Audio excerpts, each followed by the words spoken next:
안녕하세요. 오늘 저희가 함께 살펴볼 자료는 정말 흥미로운데요. 특정 인지 훈련, 처리 속도 훈련이라고 하죠. 이게 10년 후에 치매 발병 위험을 거의 30%나 낮췄다는 연구 결과입니다. 네, 안녕하세요. 그 액티브 연구라고 굉장히 유명한 대규모 장기 연구 결과인데요. 아, 액티브요? 들어본 것 같아요. 네, 이게 중요한 게 그냥 막연히 뇌 훈련 좋다라 이게 아니고요.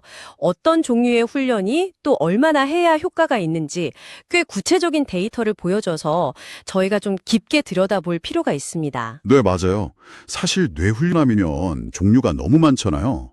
그럼 먼저 그 액티브 연구가 정확히 뭐였는지부터 좀 짚어주시죠. 네, 이게 65세 이상 건강한 노인분들 한 2,800명 정도를 대상으로 무려 10년 동안 진행된 대규모 무작위 대조 시험입니다. 와, 10년이요. 참가자도 엄청 많네요. 그렇죠. 핵심 질문은 이거였어요.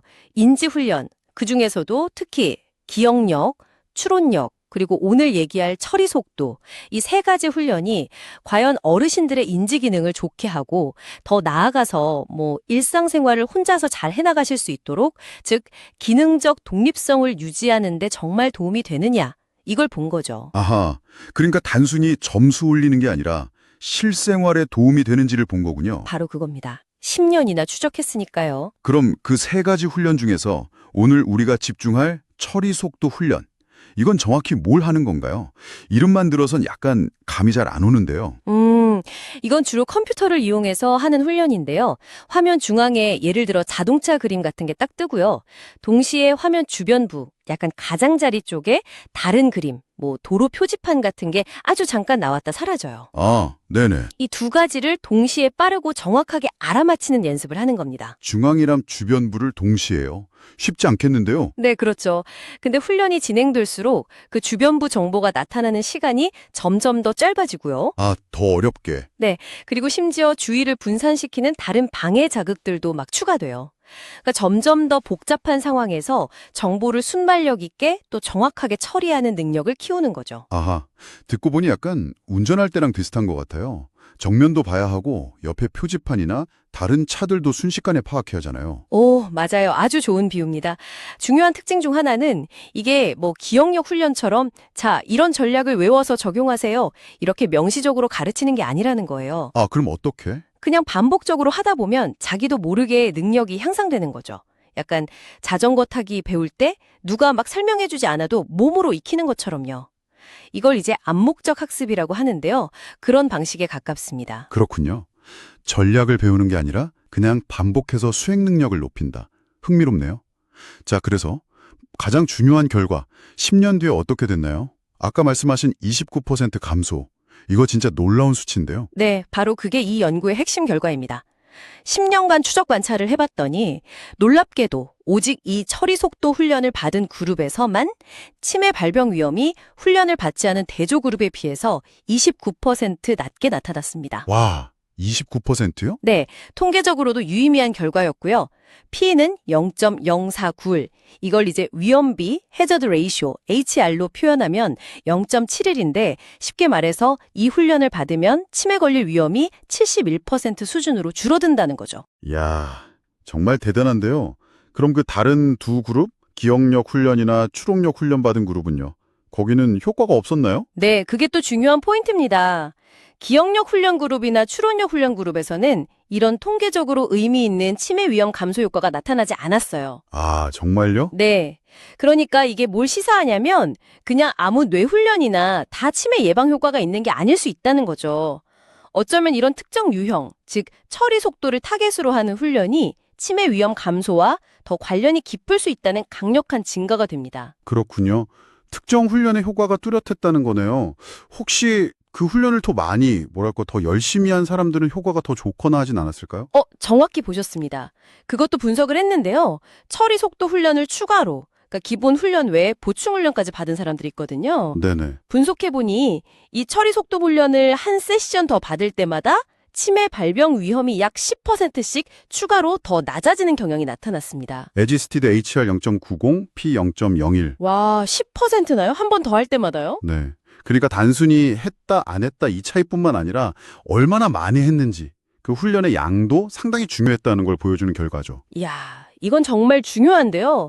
그냥 한번 해보는 걸로는 부족하고 꾸준히 더 많이 하는 게 효과를 높이는 거군요. 그렇죠. 도술 리스폰스 관계가 있다는 건 상당히 의미 있는 발견입니다. 네.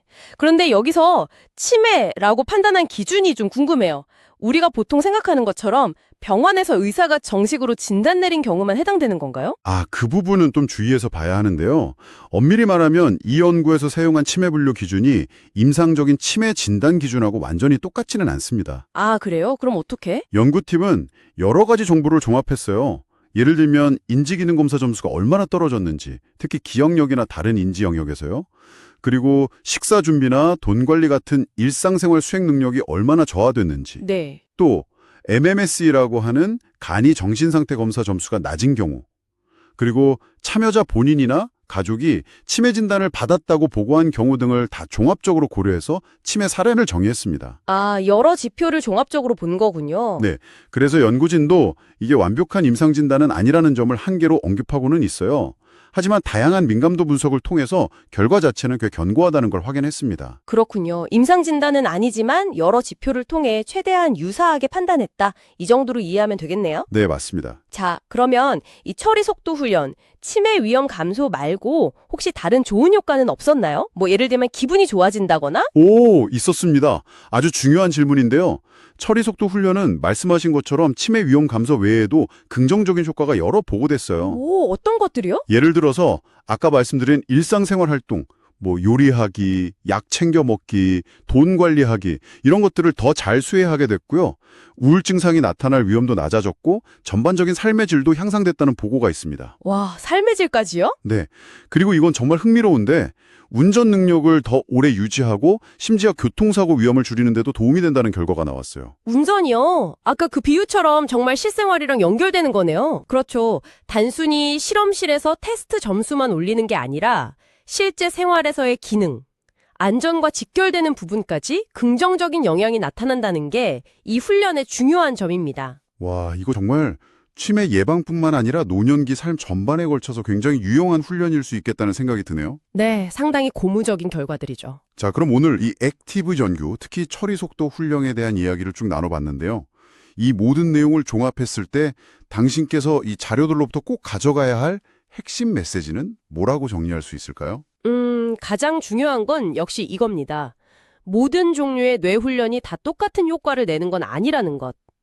액티브 연구는 과학적으로 검증된 특정 방식, 그러니까 이 처리 속도 훈련이 장기적으로 봤을 때 치매 발병 위험을 실제로 줄이는 데 도움이 될 수 있다는 꽤 강력한 증거를 제시하고 있다는 점이죠. 네, 특정 방식의 중요성. 그리고 하나 더 덧붙이자면 훈련을 얼마나 하느냐, 즉 훈련의 양도 중요하다는 것.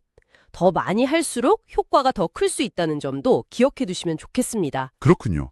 다만 이게 시중에 나와 있는 온갖 종류의 두뇌 게임이나 앱들이 전부 다 액티브 연구랑 똑같은 효과가 있다고 확대 해석하면 안 되겠네요. 아, 맞습니다. 그 점은 분명해야 합니다. 중요한 건 액티브 연구에서 사용된 것처럼 과학적인 원리에 기반해서 설계되고 또 그 효과가 임상시험을 통해 검증된 그런 훈련이냐 하는 거죠. 네, 근거가 중요하군요. 네. 그리고 사실 이 처리 속도 훈련이 왜 정확히 어떤 뇌 메커니즘을 통해서 이런 효과를 내는지는 아직 완전히 밝혀지지는 않았어요.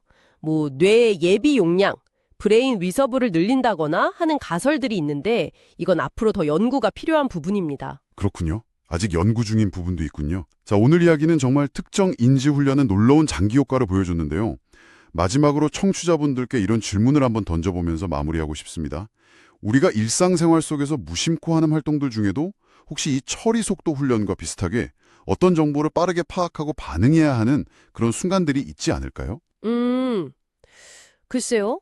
어떤 걸 생각하시나요? 예를 들면 여러 사람이 참여하는 빠른 속도의 대화에 끼어들어서 맥락을 파악하고 자기 의견을 말한다든지 아니면 뭐 새로운 장소나 상황에 갔을 때 빨리 주변 환경을 스캔하고 적응해야 하는 그런 것들이요. 아하, 네, 일리가 있네요. 어쩌면 그런 일상적인 활동들이 아주 미미할 수는 있겠지만 꾸준히 반복되면서 우리 뇌의 처리 속도 능력에 조금씩 영향을 주고 그게 장기적으로는 인지 건강 유지에 기여하고 있을지도 모른다는 거죠.